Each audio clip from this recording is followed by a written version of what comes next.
island paradise of Miami's Key Biscayne. Great for boating, swimming, and checking out a cemetery? Yep, we're not going 6 feet under.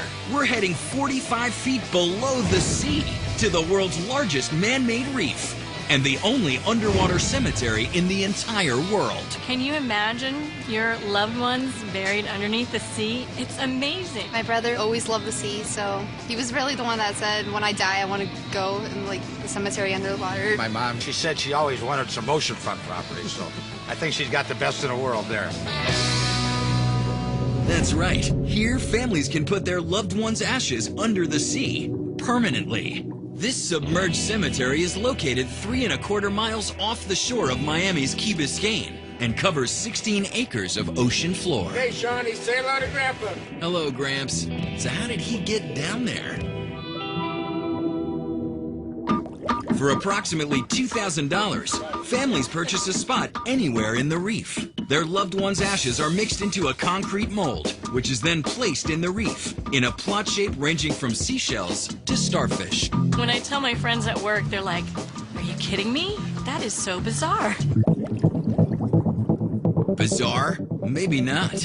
In 2007, the Neptune Memorial Reef built the cemetery to put an end to the age-old family feud over whether to scatter ashes into the sea or be buried in a permanent resting place. Now, you can do both. It's different cemeteries you go in, place down your flowers, but now it's a little more adventurous, for those who have lived a life of adventure. So what type of person is placed in the most extreme gravesite in the country? Meet the Hink family. Edith Hink was Ron and John's mom.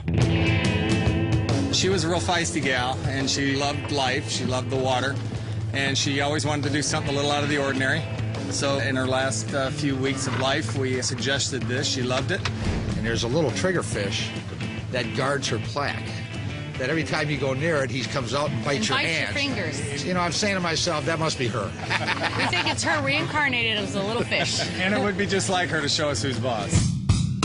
And it's just a quick breaststroke from Edith's resting place to that of Bert Kilbride, beloved father, grandfather, and scuba diver.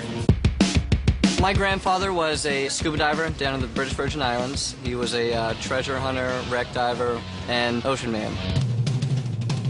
He was in Guinness Book of World Records. On his 90th birthday, he went diving, and he was recognized as the oldest scuba diver, which I plan on beating someday.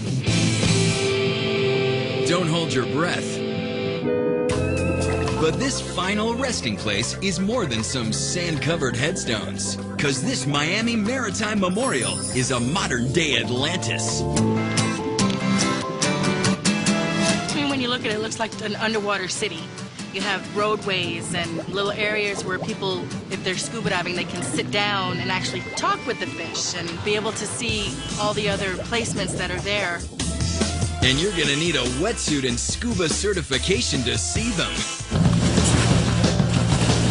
Because to pay your respects here, families have to charter a boat to the site and scuba dive down to their loved ones. Currently, the only underwater cemetery in the world holds 44 people. Just a fraction of the 125,000 it has room for. Being divers, it's even more special to just come out on a daily basis or weekly or monthly basis and dive and see the gravesite.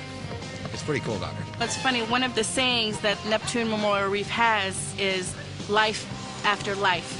And I think that that is so true.